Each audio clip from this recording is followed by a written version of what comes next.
श्रीगजेन्द्र उवाच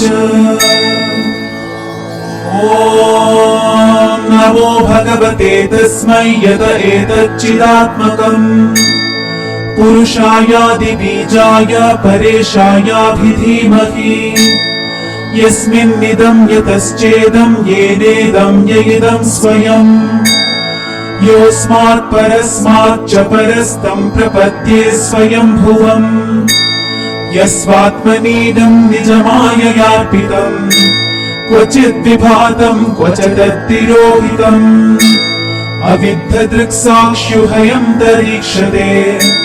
स आत्ममूलोऽवतु मां परात्परः कालेन पञ्चत्वमितेषु कृत्स्नशो लोकेषु पालेषु च सर्वहेतुषु तमस्तदासीत् गहनं गभीरम् यस्तस्य वारेहि विराजते विभुः न यस्य देवा ऋषयः पदं विदुर् जन्तुः पुनः कोऽर्हति गन्तुमीरितुम् यथा न तस्याकृतिभिर्विचेष्टतो दुरत्ययानुक्रमणः समावतु दिदृक्षवो यस्य पदं सुमङ्गलम् विमुक्तसङ्गा मुनयः सुसाधवः चरन्त्यलोकप्रथमव्रणं वने भूतात्मभूताः सुहृदः समे गतिः न विद्यते यस्य च जन्म कर्म वा न नामरूपे गुणदोष एव वा तथापि लोकाप्ययसम्भवायया स्वमायया तान्यनुकालं रक्षति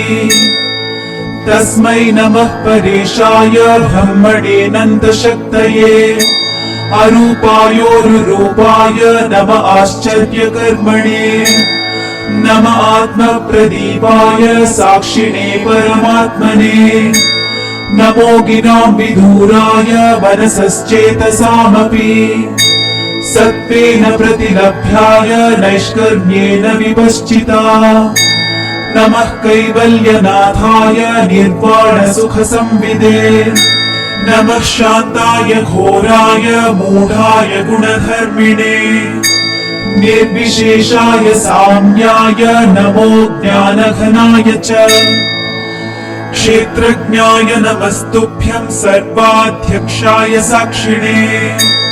पुरुषायात्ममूलाय मूलप्रकृतये नमः सर्वेन्द्रियगुणद्रष्ट्रे सर्वप्रत्ययहेतवे असताच्छाय योक्ताय सदाभासाय ते नमः नमो नमस्तेऽखिलकारणाय निष्कारणायाद्भुतकारणाय सर्वागमाम्नाय महार्णवाय नमोपवर्गाय परायणाय गुणारणिच्छन्न चिदुष्मपाय तत्क्षोभविस्फूर्जितमानसाय नैष्कर्म्यभावेन विवर्जितागम स्वयं प्रकाशाय नमस्करोमि मातृप्रपन्न पशुपाश विमोक्षणाय मुक्ताय भूरिकरुणाय नमोलयाय स्वांशेन सर्वतनुभृन्मनसि प्रतीत प्रत्यग्दृशे भगवते बृहते नमस्ते आत्मात्मजाप्तगृहवित्तजनेषु शक्तै दुष्प्रापणाय गुणसङ्गविवर्जिताय मुक्तात्मभिस्वहृदये परिभाविताय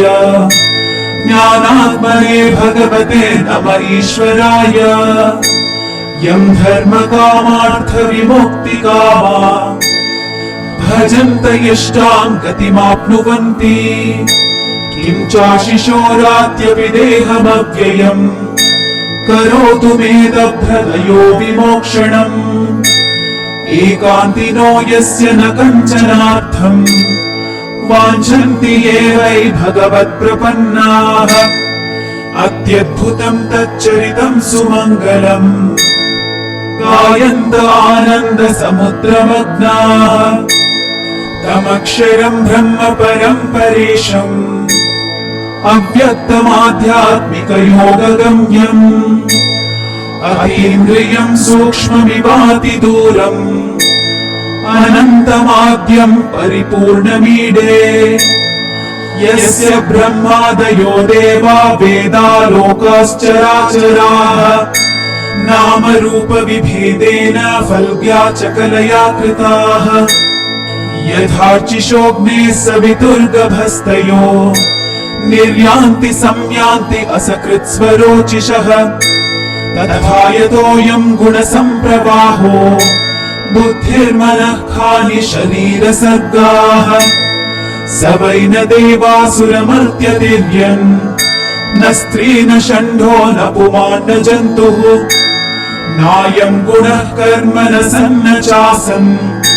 निषेधशेषो जयतादशेषः जिजीविषेणाहमिहामुया किम्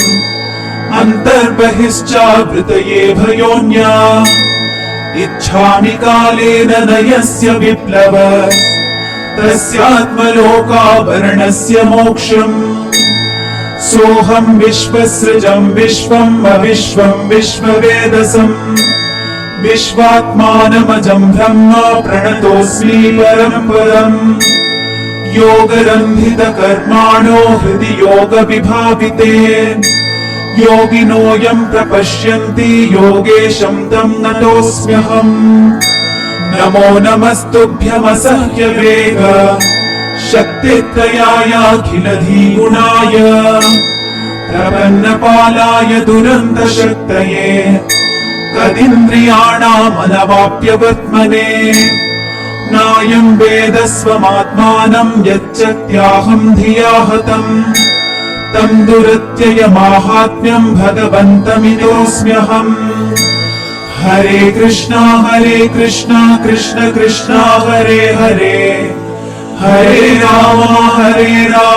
राम राम हरे हरे